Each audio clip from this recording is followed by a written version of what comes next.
നമസ്കാരം. ഇന്നത്തെ പ്രധാനപ്പെട്ട പ്രവാസി വാർത്തകളിലേക്ക് സ്വാഗതം. കിടപ്പുമുറിയിൽ AC പൊട്ടിത്തെറിച്ച് പ്രവാസി മലയാളി മരിച്ചു. 7 വർഷമായി റിയാദിൽ ജോലിക്കാരനായ തൊടുപുഴ രണ്ടുപാലം സ്വദേശി സിയാദാണ് ദാരുണമായി മരിച്ചത്. 36 വയസ്സായിരുന്നു. വെള്ളിയാഴ്ച ഉച്ചയ്ക്ക് ശേഷം ഉണ്ടായ പൊട്ടിത്തെറിയിൽ ഗുരുതരമായി പൊള്ളലേറ്റ് തീവ്രപരിചരണ വിഭാഗത്തിലായിരുന്ന സിയാദ് ഇന്നലെ ഉച്ചയോടെയാണ് മരിച്ചത്. AC-യുടെ കംപ്രസർ പൊട്ടിത്തെറിച്ചായിരുന്നു അപകടമെന്നാണ് പ്രാഥമിക നിഗമനം. എങ്കിലും ഇതെങ്ങനെയുണ്ടായി എന്നത് കണ്ടെത്താൻ വിദഗ്ധ പരിശോധന നടക്കും. GCC ഏകീകൃത ടൂറിസ്റ്റ് വിസയ്ക്ക് അംഗീകാരം ലഭിച്ചതായും ഉടൻ നടപ്പാക്കുമെന്നും UAE സാമ്പത്തിക മന്ത്രി അബ്ദുള്ള ബിൻ തൗഖ് അൽ മരി. ഈ വിസ എടുക്കുന്നതിലൂടെ വിനോദസഞ്ചാരികൾക്ക് UAE, Saudi Arabia, Bahrain, Qatar, Oman, Kuwait എന്നീ 6 GCC രാജ്യങ്ങൾ സന്ദർശിക്കാൻ കഴിയും. ഏകീകൃത വിസ പ്രാദേശിക ടൂറിസം വ്യവസായത്തിനും മൊത്തത്തിലുള്ള സമ്പദ് വ്യവസ്ഥയ്ക്കും വലിയ മാറ്റം വരുത്തുമെന്ന് വ്യവസായ വിദഗ്ധർ കരുതുന്നു.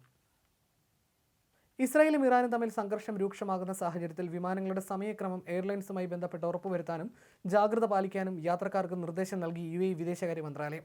Jordan, Iraq, Lebanon, Syria, Iran, Israel എന്നിവിടങ്ങളിലേക്ക് യാത്ര ചെയ്യുന്നവർക്ക് പ്രത്യേക ജാഗ്രതാ നിർദ്ദേശവുമുണ്ട്. ദുബായിലേക്ക് പോകാനായി കോയമ്പത്തൂർ അന്താരാഷ്ട്ര വിമാനത്താവളത്തിലെത്തിയ മലയാളി യാത്രക്കാരന് ഷൂസിനടിയിൽ വെടിയുണ്ട കണ്ടെത്തി. എറണാകുളം സ്വദേശി ഷിബു മാത്യുവാണ് പിടിയിലായത്. CISF ഉദ്യോഗസ്ഥരാണ് യാത്രക്കാരന്റെ ഷൂസിനടിയിൽ നിന്നും വെടിയുണ്ട കണ്ടെത്തിയത്. ഞായറാഴ്ചയാണ് സംഭവം ഉണ്ടായത്. യാത്രക്കാരനെ പീലമേട് പോലീസ് സ്റ്റേഷന് കൈമാറി. സംഭവത്തിൽ കേസ് രജിസ്റ്റർ ചെയ്തു. കഴിഞ്ഞ 10 വർഷമായി ദുബായിലെ ഒരു ഇൻഷുറൻസ് കമ്പനിയിൽ ജോലി ചെയ്യുകയാണ് ഇയാൾ. അഹമ്മദാബാദ് എയർ ഇന്ത്യ വിമാന ദുരന്തത്തിൽ മരിച്ച BJ മെഡിക്കൽ കോളേജിലെ വിദ്യാർത്ഥികൾക്കും ഡോക്ടർമാർക്കും കുടുംബാംഗങ്ങൾക്കും ആശ്വാസമായി 6 കോടി രൂപയുടെ സാമ്പത്തിക സഹായം പ്രഖ്യാപിച്ച് പ്രമുഖ ഡോക്ടറും ആരോഗ്യ സംരംഭകനുമായ ഷംഷീർ വയലിൽ.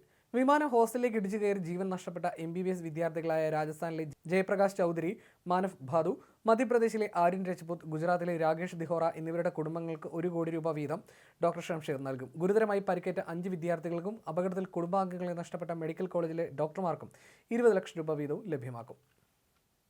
കുവൈറ്റ് SCയും അൽ അറബി SCയും തമ്മിൽ നടക്കാനിരുന്ന അമീർ കപ്പ് ഫൈനൽ മാറ്റിവെച്ചതായി കുവൈറ്റ് ഫുട്ബോൾ അസോസിയേഷൻ പ്രഖ്യാപിച്ചു.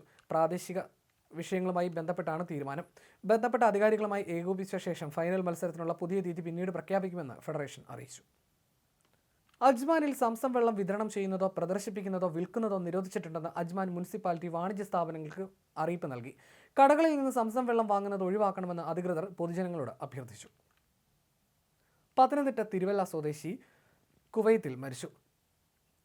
തിരുവല്ല ചാത്തമല സ്വദേശി കുറുപ്പൻ പറമ്പിൽ വീട്ടിൽ ബിജു കെ ജോണാണ് മരിച്ചത്. 53 വയസ്സായിരുന്നു. കുവൈത്തിൽ കമ്പനിയിൽ ഡ്രൈവറായിരുന്നു. മൃതദേഹം നാട്ടിലേക്ക് കൊണ്ടുപോകാനുള്ള ക്രമീകരണങ്ങൾ നടത്തിവരുന്നു. കുവൈത്തിൽ ബാലിസ്റ്റിക് മിസൈലുകൾ കാണപ്പെട്ടെന്ന സാമൂഹ്യ മാധ്യമ റിപ്പോർട്ടുകളോട് പ്രതികരിച്ച് കുവൈറ്റ് സേന. മിസൈലുകൾ കുതിച്ചുയർന്നത് വളരെ ഉയരത്തിലായിരുന്നുവെന്നും അത് രാജ്യത്തിന്റെ വ്യോമപരിധിക്ക് പുറത്തായി സഞ്ചരിച്ചതിനാൽ കുവൈത്തിന് യാതൊരു ഭീഷണിയുമില്ലെന്ന് ജനറൽ സ്റ്റാഫ് പ്രസ്താവനയിൽ അറിയിച്ചു. ഇന്ന് വെളുപ്പിനെയാണ് കുവൈത്തിലെ മിക്ക പ്രദേശങ്ങളിൽ നിന്നും ആകാശത്ത് മിസൈലുകൾ സഞ്ചരിക്കുന്നത് ദൃശ്യമായത്. UAE-യിൽ കഴിഞ്ഞ ദിവസങ്ങളിലെ കാലാവസ്ഥ അതേപടി തുടരുന്നു. ഇന്ന് രാജ്യത്തുടനീളം കനത്ത ചൂടും ഈർപ്പവും അനുഭവപ്പെടുമെന്ന് ദേശീയ കാലാവസ്ഥാ നിരീക്ഷണ കേന്ദ്രം റിപ്പോർട്ട് ചെയ്തിരുന്നു. വിവിധ പ്രദേശങ്ങളിൽ താപനില 44 ഡിഗ്രി സെൽഷ്യസ് മുതൽ 48 ഡിഗ്രി സെൽഷ്യസ് വരെ എത്താൻ സാധ്യതയുള്ളതിനാൽ താമസക്കാർ മറ്റൊരു ചുട്ടുപൊള്ളുന്ന ദിവസത്തിലൂടെയാണ് കടന്നുപോകുന്നത്. ഇന്നത്തെ പ്രവാസി വാർത്തകൾ പൂർണ്ണമാകുന്നു. നമസ്കാരം.